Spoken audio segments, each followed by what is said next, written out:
Hi friends, this is Rahul and welcome once again to my channel. আজি বহুত দিনৰ পিছত আৰু এটা ভিডিঅ' লৈ পেলাই লকডাউনত মই প্ৰথম ভিডিঅ' চাগে আপোনালোকৰ ওচৰত আনিছোঁ আৰু আজি আমি কথা পাতিম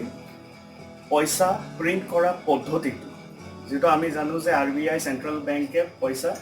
প্ৰিণ্ট কৰে মানে প্ৰিণ্ট কৰি পেলাই মাৰ্কেটত উলিয়াই দিয়ে তো আমি সেই পদ্ধতিটোৰ বিষয়ে আজি আমি চাওঁ আহক এনেকুৱা এটা বস্তু যিটো আজি লকডাউনৰ সময়ত প্ৰত্যেক মানুহৰ অতি প্ৰয়োজনীয় বস্তু হৈ গৈছে এতিয়া চৰকাৰে সেইদিনা যেটো ইকনমিক পেকেজ দিছে তাত MSME বিষয়ে বহুত কৈছে micro small and medium enterprise সিহঁতক লোন দিব 3 লাখ কোটি টকাৰ লকে লোন দিব যাতে সিহঁতে enterprise small enterprise medium enterprise micro enterprise যাতে খাৰা কৰি পেলাই প্ৰডাকশ্যন ষ্টাৰ্ট কৰিব পাৰে এইটো বঢ়িয়া কথা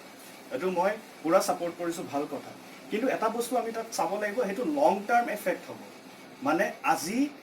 তৎক্ষণাতে আজি যেটো বহুত প্ৰয়োজনীয় হৈছে আমি দেখিছোঁ দেখত কি হাহাকাৰ অৱস্থা মানুহৰ তাত পইচা নাই বস্তু কিনিবলৈ খাবলৈ পইচা নাই তো এতিয়া এনেকুৱা অৱস্থাত তৎক্ষণাত আপোনাক ৰিলিফ দিব পৰা কি এনেকুৱা বস্তু হ'ব পাৰে সেইটো হৈ গ'ল টকা আপোনাৰ ওচৰত যদি লিকুইড কেশ মানে আপোনাৰ ওচৰত যদি পইচা থাকে সেই বস্তুটোৱে আপোনাক এটা এনেকুৱা শক্তি দিব যে আপুনি দোকানত গৈ বা মাৰ্কেটত গৈ বস্তু কিনি খাব পাৰে কিন্তু সেই টকাটো আহিব কেনেকৈ সেইটো চৰকাৰে ইকনমিক পেকেজ হিচাপে মানুহক লোন হিচাপে বিলাই দিছে কিন্তু মোৰ মতে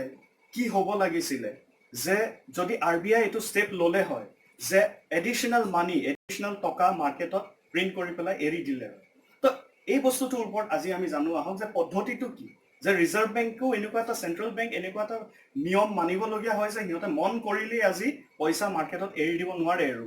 সেই পদ্ধতিটো কি হয় সেই পদ্ধতিটো হ'ল আমি যেটো MRS বুলি কওঁ মিনিমাম ৰিজাৰ্ভ সিস্টেম এতিয়া সেই মিনিমাম ৰিজাৰ্ভ সিস্টেমটো কি হ'ব সেটোৰ ওপৰত আমি আজি কথা পাতিম তো এতিয়া যদি আজি মই বিচাৰো বা আজি মোদীয়ে যদি কয় RBI যে এটা কাম কৰক আজি দেশক বহুত পইচাৰ প্ৰয়োজন হৈছে 500 কোটি টকা আপুনি মাৰ্কেটত এৰি দিয়ক প্ৰিণ্ট কৰি পেলাই সেটো শক্তি অকল RBI ওচৰত আছে কিন্তু তেতিয়া RBI মোদীক এটা কথা কয় যে স্যাৰ আমি বাৰু 500 কোটি টকা এৰি দিব পাৰিম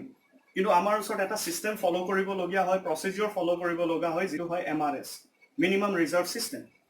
তো এনেই মই 500 কোটি টকা এৰি দিব নোৱাৰো মাৰ্কেট যেতিয়া মই প্ৰিণ্ট কৰিম তাৰ বিনিময়ত মই ৰিজাৰ্ভ হিচাপে 500 কোটি টকাৰ ভ্যালু থব লাগিব তেতিয়াহে মই হেতু বস্তু পইচাটো মাৰ্কেটত ওলাব পাৰিম এতিয়া যেটো এবাৰত RBI কিমান টকা এৰি দিব পাৰে 500 কোটি টকাটো মই আপোনালোকক উদাহৰণ স্বৰূপে দিলো কিন্তু যেটো এৰি দিব পাৰে হেতু হ'ল 200 কোটি টকা 200 কোটি টকা এবাৰত RBI প্ৰিণ্ট কৰিব পাৰে কিন্তু মাৰ্কেটত এৰাৰ আগতে হে 200 কোটি টকাৰ বিনিময়ত 115 কোটি টকা সোণৰ ৰিজাৰ্ভ থব লাগিব যেটো গোল্ড ৰিজাৰ্ভ বুলি কওঁ হেতু আৰু ৰিজাৰ্ভ বেংকৰ ওচৰত থব লাগিব ৰিজাৰ্ভ বেংকে 115 কোটি টকা গোল্ড ৰিজাৰ্ভ থব লাগিব আৰু বাকি 85 crore rupees কি থব লাগিব হেতু হ'ল ফৰেন এক্সচেঞ্জ ৰিজাৰ্ভ হিচাপে 85 কোটি টকা থব লাগিব আৰু 115 কোটি টকা হিচাপে গোল্ড ৰিজাৰ্ভ ৰাখিব লাগিব তেতিয়াহে আমাৰ মাৰ্কেটত আহি পেলাই 200 কোটি টকা এৰিব পাৰিব আৰু আমাৰ হাতে হাতে টকা আহিব কিন্তু আজি সেই অৱস্থাত আছে জানো চৰকাৰ সেই অৱস্থাত RBI আছে জানো হেতু এটা গুৰুত্বপূৰ্ণ বিষয় এতিয়া এখিনিত মই কিয় আজি এই MRS নামৰ বস্তুটো আপোনালোকৰ আগত উদঙাই ধৰিছো কাৰণ এটো এটা এনেকুৱা এটা ৰিলিফ হ'ব পাৰিলে হয় শৰ্ট টাৰ্ম ৰিলিফ বুলি যাক কয় পইচা এনেকুৱা এটা বস্তু যেটো ইমিডিয়েট ৰিলিফ দিব মানুহক আজি মাইগ্ৰেন্ট লেবাৰাৰ্স বেলেগ জায়গাৰ পৰা আহিছে বেলেগ জায়গাত আছে পইচা নাই বস্তু কিনি পেলাই খাবলৈ তো হেখিনি কোনে ৰিলিফ দিব যদি হিহঁতৰ একাউণ্টত প্ৰত্যেকৰ একাউণ্টত টকা পাই যায় আৰু হে টকা কেতিয়া পাব যেতিয়া মাৰ্কেটত টকা থাকিব এটা মাৰ্কেটতে টকা নাই কেনেকৈ হ'ব মাৰ্কেটত টকা আহিবলৈ এটা ষ্টেপ ল'ব লাগিব যেটো হ'ল ৰিজাৰ্ভ বেংক অফ ইণ্ডিয়াই নোট এৰিব লাগিব কিন্তু ইয়াত আমি ইকনমিক্সৰ কথা যেতিয়া কওঁ ন এটা বস্তু থাকে ডিমান্ড আৰু সাপ্লাই তো যেতিয়া বস্তুৰ ডিমান্ড সাপ্লাই আৰু প্ৰাইস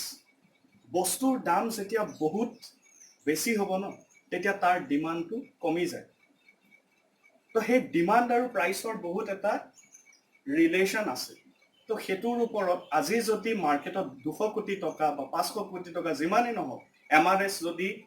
নিয়মত ৰাখি পেলাই মাৰ্কেটত এৰি দিয়ে তেতিয়া কি হ'ব জানেনে ইনফ্লেশ্যনৰ ভয় এটা আছে ইনফ্লেশ্যন মানে বস্তু বাহনিৰ দাম অত্যন্তভাৱে বাঢ়ি যোৱাৰ এটা চিম্পটম দেখা দিব পাৰে সেইটো কাৰণে আজি ষ্টেপটো ল'বলৈও ভয় কৰে RBI কিন্তু মোৰ মতে মোৰ ধাৰণাত এটোৱে যে এনেও ইনফ্লেশ্যন হৈছে আজি ইনফ্লেশ্যন এনেও হৈছে বস্তু বাহনিৰ দাম এনেও বাঢ়িছে তো ইমান যদি ইনফ্লেশ্যন বাঢ়িবই লগীয়া আছে ইমিডিয়েট ৰিলিফ হিচাপে নোট আৰু প্ৰিণ্ট কৰি দিয়ক অলপ সময়ৰ কাৰণে ইনফ্লেশ্যনটো মানুহে সহ্য কৰিবই লাগিব ইয়াতকৈ বেলেগ উপায় মই আৰু দেখা নাই কাৰণ MSME বা ইকনমিক পেকেজ যিটো দিছে সেইটো লং টাৰ্ম এফেক্ট হ'ব আজিৰ পৰা 2-3 বছৰ পিছত ইণ্ডিয়া এটা সবল অৱস্থাত আহিব পাৰিব কিন্তু বৰ্তমান 2-3 মাহৰ ভিতৰত কিহে আমাক ৰিলিফ দিব সেইটো হৈ গ'ল নোট প্ৰিণ্ট কৰি বয়ে লাগে আৰু নোট প্ৰিণ্ট কৰিবলৈ গ'লে MRS টো ৰিজাৰ্ভ বেংকে এটো মানি চলিব লাগিব যেটো মিনিমাম ৰিজাৰ্ভ গোল্ড ৰিজাৰ্ভ 85 কোটি টকা ফৰেন এক্সচেঞ্জ ৰিজাৰ্ভ হেতু সিহঁতৰ ওচৰত আছে না হেতুহে ডাঙৰ প্ৰশ্ন কিন্তু তো এইখিনিতে মই আজি মোৰ ভিডিঅ'টোৰ মেইন উদ্দেশ্য এটোৱে আছিল যে মই কওঁ যেটো চৰকাৰে ইকনমিক পেকেজ দিছে হেতু লং টাৰ্ম বেনিফিট হ'ব কিন্তু শৰ্ট টাৰ্ম ইমিডিয়েট বেনিফিট হিচাপে নোট প্ৰিণ্ট কৰক লাগিলে ইনফ্লেশ্যন হওক কেদিনমানৰ কাৰণে ইনফ্লেশ্যন বস্তু বাহনিৰ দাম বাঢ়িব সহ্য কৰিব লাগিব মানুহ কিন্তু মানুহৰ হাতত যদি টকাই নাথাকে তেনেহ'লে বস্তু কিনিব ক'ৰ পৰা কম দাম হ'লেও বস্তু কিনিব ক'ৰ পৰা তো ইয়াকে কৈ আজি মই মোৰ ভিডিঅ'টো সামৰিব ওলাইছোঁ আৰু আশা কৰোঁ আপোনালোক সব লকডাউনত ভালে আছে কাৰণ ময়ো মুম্বাইৰ পৰা আহিলোঁ 20 মাৰ্চত খুব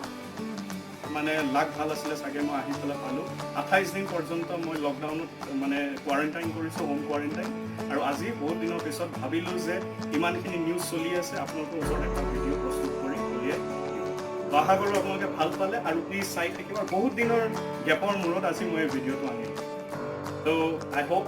you guys will support me and stay fit and stay fine আৰু দেখিছে মোৰ ওচৰত ট্ৰেডমিল আছে পেলোৱা নাই বস্তুটো কিন্তু দৌৰিম মই ইভিনিং